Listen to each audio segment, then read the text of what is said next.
Hello, everyone, and welcome back into another episode of Jacket Sports Weekly. I'm Ethan Spazarski, and today we're diving into all the winter sports with men's wrestling and then men's and women's basketball, along with your top 5 plays from the past month of November. So, don't go anywhere. Get ready, because it's exciting stuff here with Jacket Sports, right here on Jacket Sports Weekly. Welcome to JSW, WCTV's home for Waynesburg sports. Watch our analysts discuss fall, winter, and spring sports and cover topics such as athletes of the week, phenomenal plays, and intense games on a weekly basis. Tune in every Tuesday to hear what's going on with your favorite sports at Waynesburg University here on Jacket Sports Weekly. Where else would you want to be on? Where else would you rather be? Hello, everybody, and welcome back in here to JSW. I'm Ethan Spazarski. Alongside me over here on the left part of the desk, Mr. Breckenbeeta, my co-host, and then our wrestling analyst, Mr. Mo Kiger. Mo, how you doing today, man? Good. How are you?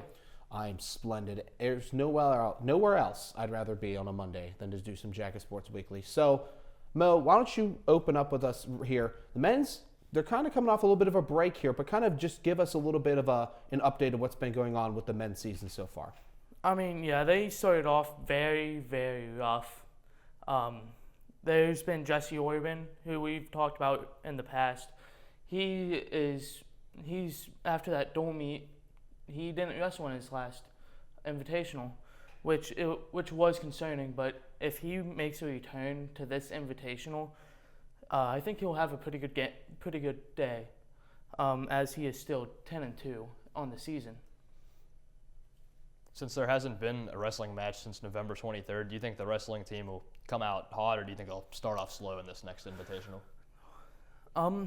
I think there'll be certain people that start off slow and then also build their way into becoming a well-rounded wrestler at the end of this, because it's very hard, especially after a really big break like this, to come back and just get right back into it like as you were. Like me being a former wrestler, it was very hard after Thanksgiving and Christmas break to just come back and resume right where you left off. That you just can't do that. So I think that there's going to be certain wrestlers that won't be like as in shape as they were, but it won't take long for them to get back into shape. You kind of alluded to it before and a few times now with Jesse. We kind of talked before as well. Dealing with a bit of an injury, hasn't wrestled since the Waynesburg duels. For you, coming off an injury on top of coming off back from time where you just really weren't wrestling a lot, do you think it's going to take, especially for him specifically, a moment to get back into things as he's already 10-2 on the season in his duels? Or do you think with the ability or what the talent he brings to the team that he'll be able to just get right back into it? I think that he'll honestly get right back into it. I wrestled him personally, and he is a well-rounded wrestler, and he takes everything so serious. He takes the weight room serious. He takes recovering seriously. So him to come back, I think he'll be able to just get right back into it. Although that we might not see him place first like we did at the W&J Invitational, he'll still be up there in the placements. W&J and Hiram are some of the other teams that are in this invitational here coming up. So do you think it'll be beneficial for Waynesburg to get their first look at some of the other PAC schools here? Absolutely.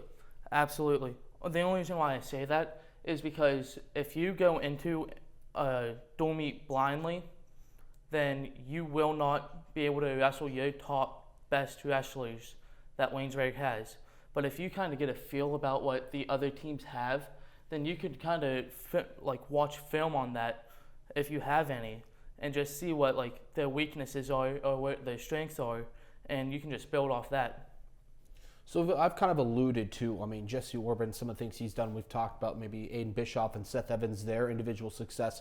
And for wrestling, as it being a more individual sport than team sport, is there any underdogs on this team right now that you think in the second half of the year can really turn it around and kind of make a name for themselves and get some recognition, especially as we head to the PAC championships here in a little bit, in a couple months? I do. Rylan Parker, although he started off very, very slow, the last invitational that he wrestled in, he did place. And I think that he's just going to build off that. And him coming in as a freshman, he's just going to be able to feed off of the upperclassmen and what they have shown them and what Coach McKinney is showing them in the wrestling room. So I think that he's going to have a spectacular second half of the wrestling season. Waynesburg last wrestled in this Ohio Northern Invitational in 2016. Do you want to tell the folks a little bit about how Waynesburg did back in 2016? Yeah, back in 2016 was, of course, the last time that they wrestled in this specific invitational.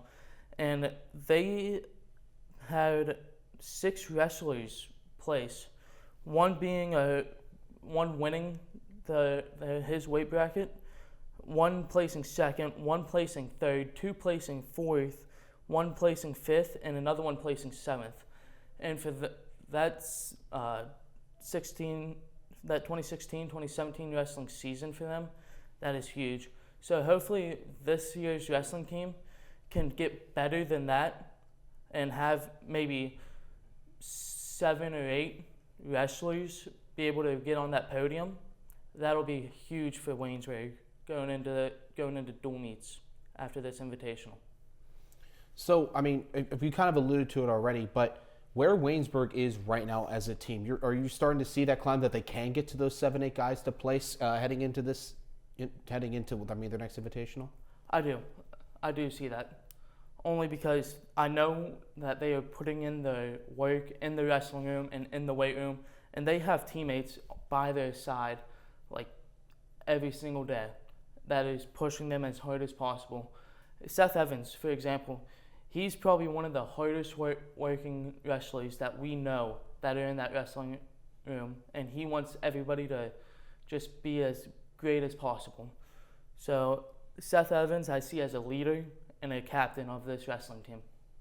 Anything in particular that the team can do better to improve on and come out strong in this Ohio Northern Invitational? I mean, just wrestle as it. I know that wrestling's a personal sport and it's an individual, but also the team matters too. So they really just need to wrestle as a team and just help each other out. Like if they see something in a match that another wrestler has, they should go to that wrestler that's wrestling that other guy and tell him, hey, watch out for this. This is huge that he does. He's done it in every single match that I've watched. And just give some pointers out and just be on their teammate's side. Sounds good. Well, that's all we have for wrestling. Thank you, Mo Kiger, for joining us. We're going to step away for a moment, but when we get back, Dean Shazer will bring us the top 5 plays of the month of November here on Jacket Sports Weekly.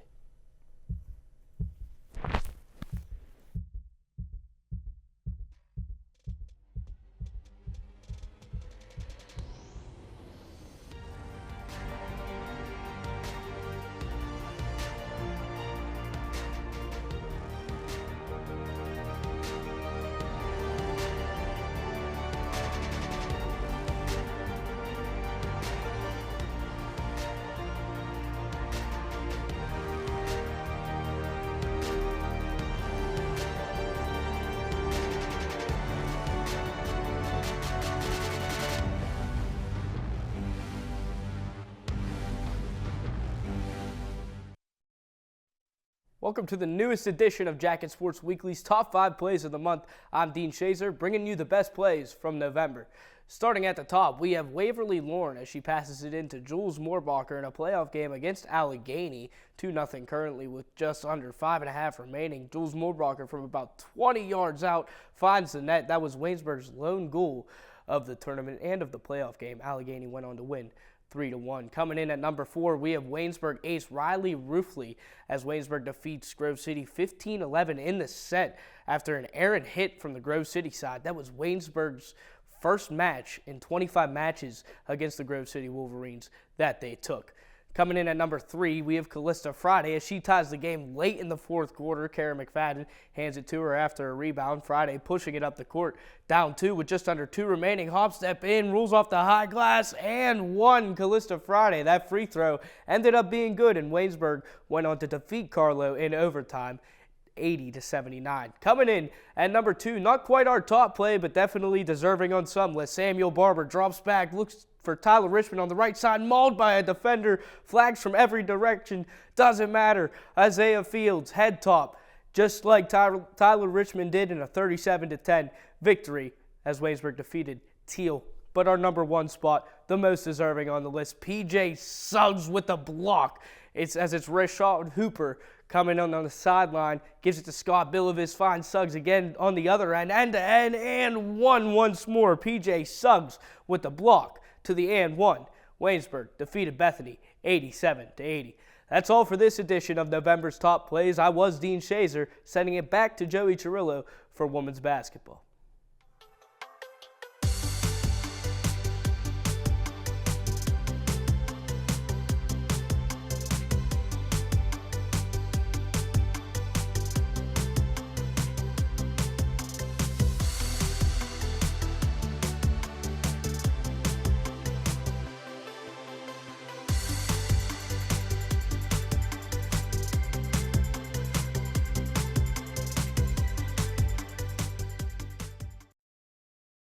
Welcome back into Jacket Sports Weekly. It's now time to take a dive into women's basketball, and for that, we've got Joey Cirillo up here. So, Joey, thank you for joining us today. Yeah, thanks for having me, guys. First question, do you have any main takeaways from the Bethany game? It's been about a week since we've seen this team in action, so any main takeaways from that last game? That main takeaway, I mean, with the Bethany loss, it came in a 99-77 loss, and that's not something that we've normally seen in a Waynesburg-Bethany matchup, but the biggest thing from this was that full court press that we saw during that game. That full court press really came in, and it killed this offense. Bethany got 19 points off of the turnovers they created during that full court press, so that was one of those things that I just kind of noticed right away. I don't know if there was any preparation that went in. I'm assuming there would be, but maybe there wasn't enough preparation on that kind of aspect of it. But with that, I think that was the biggest thing going into it. But they just couldn't also stop the three-point shooting coming from Body, who had 4 for 4, and Garrison, who was 4 for 6. 30 total points from Bethany came from outside the arc. So also that three-point, moving around, they were able to find those open ladies right away. They were able to put it up, and they just kept going. And especially that was when they were getting hot. Like when Bethany continued to make those threes was when they kept getting that larger lead, and Waynesburg was having a hard time keeping up with that. So speaking of keeping up, Waynesburg started the year 4-0 with all their out-of-conference play. However, since starting PAC play, the narrative has changed. 0-3 in their last 3 games.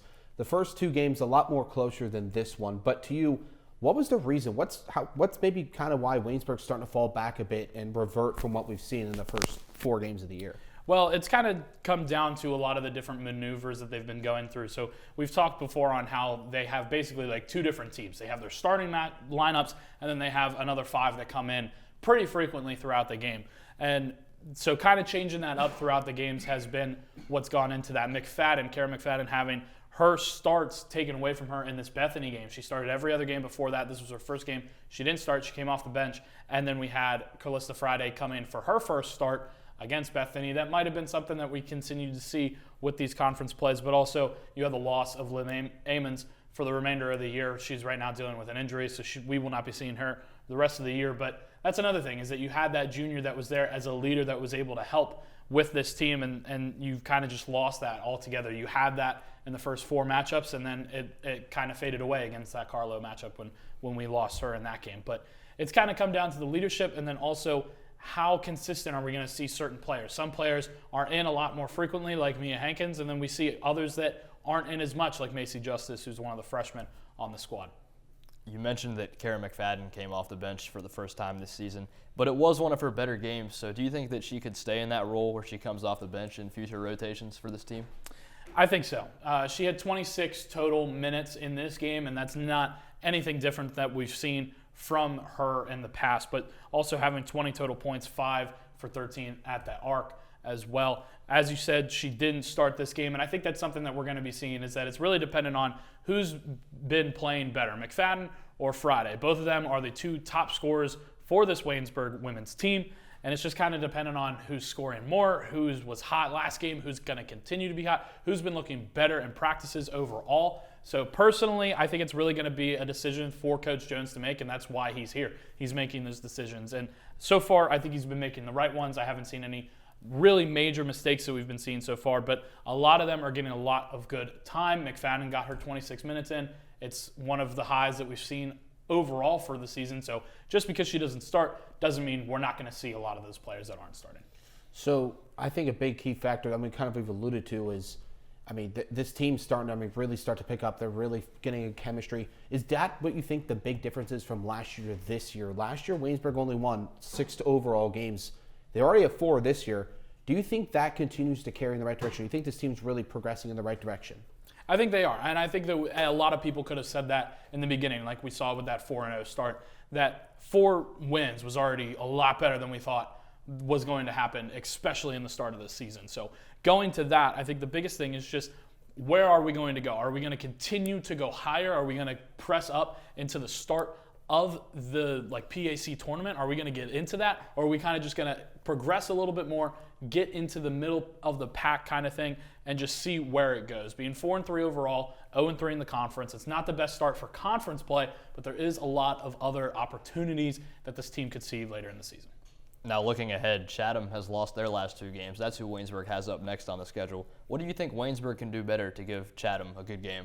Well, for Chatham, they are the reigning PAC champs for women's basketball, but the biggest thing on their why they are 1-2 right now is that they lost a lot of their starters they had last season. So going into this game for Chatham, if you're playing against them, the biggest thing that you want to do is figure out how you're going to continue that 3-point shooting. It's clearly going to be one of the main topics of the season.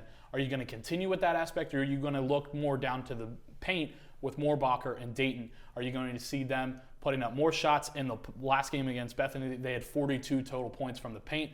Moorbacher having 13 of those points in there. So are you going to continue with that? Are you going to have a mesh of them as we've seen in majority of this game before? But the biggest thing is that if they do get a win with this, one, it's their first conference win that's going to help them a lot. But then it's also going to be a confidence boost as you just beat the reigning champion from last season that you struggled against last season. If you can do that, I think that's going to help them a lot in the rest of the conference play. Alrighty then, very well, very, very good. Thank you, Joe, for coming on, talking some women's hoops with us. But don't go anywhere. When we come back, we're going on the men's side of things with Benicio DeFalco to talk about men's basketball.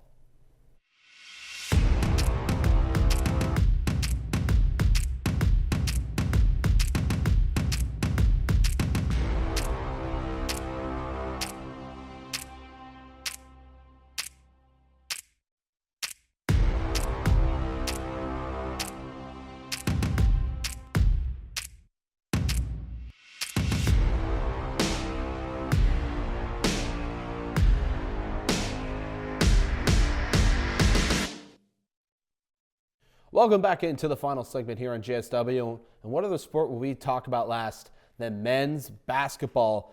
And who else will we do it with? The basketball king himself, the kid, Mr. Benicio DeFalco. Benicio, how you doing, man?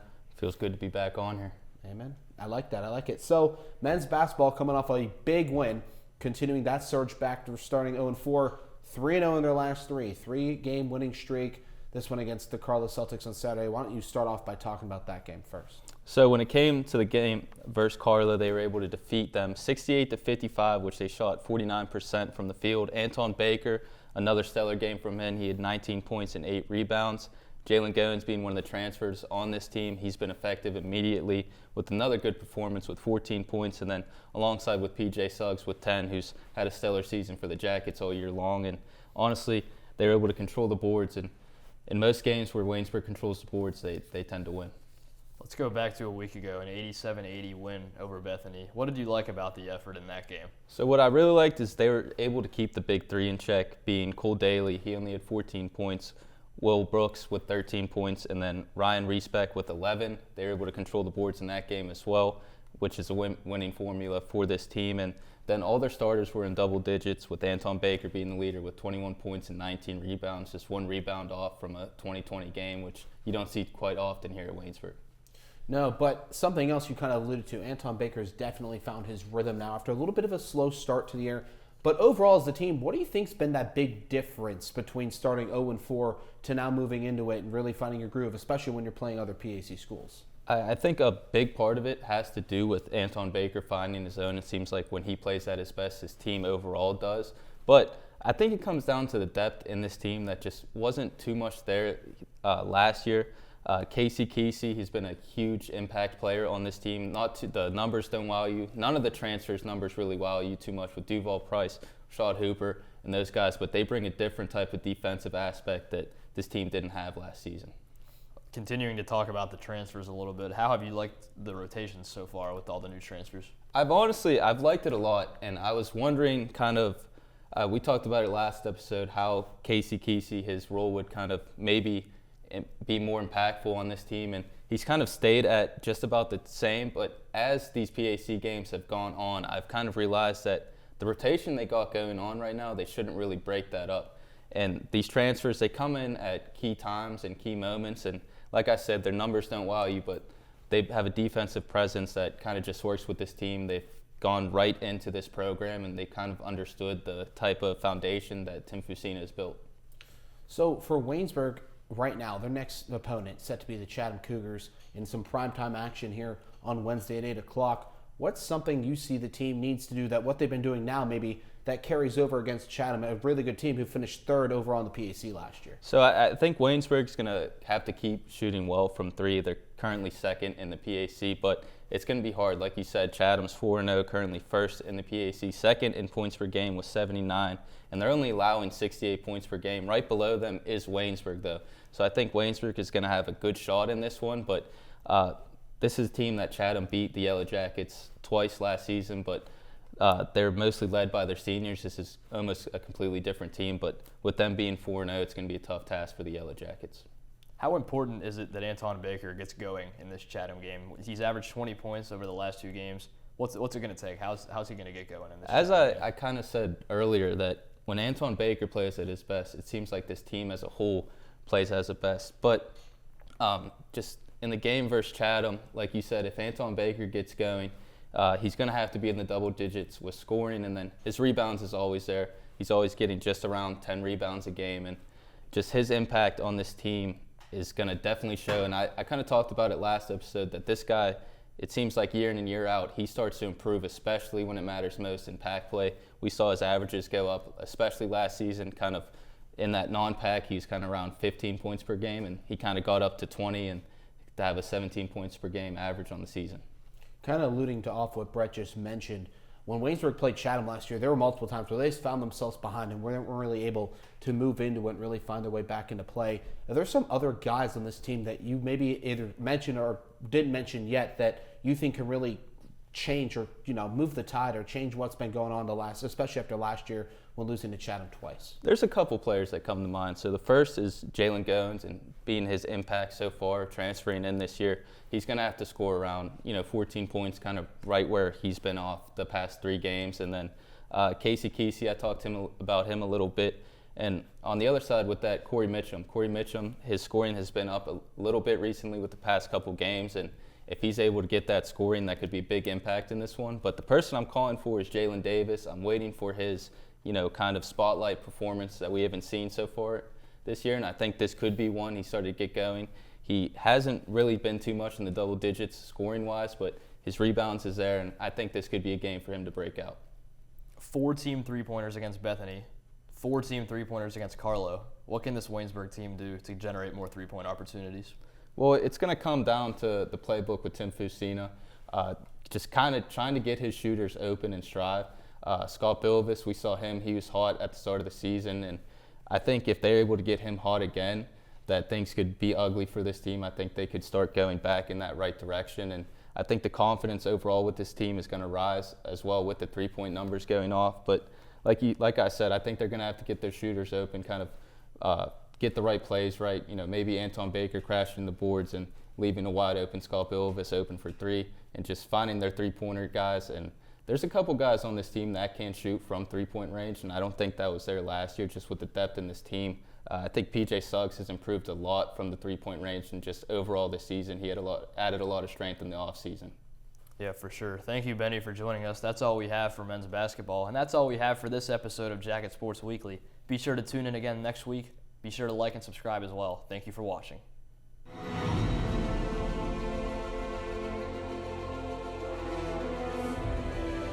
This has been a production of Waynesburg Community Television.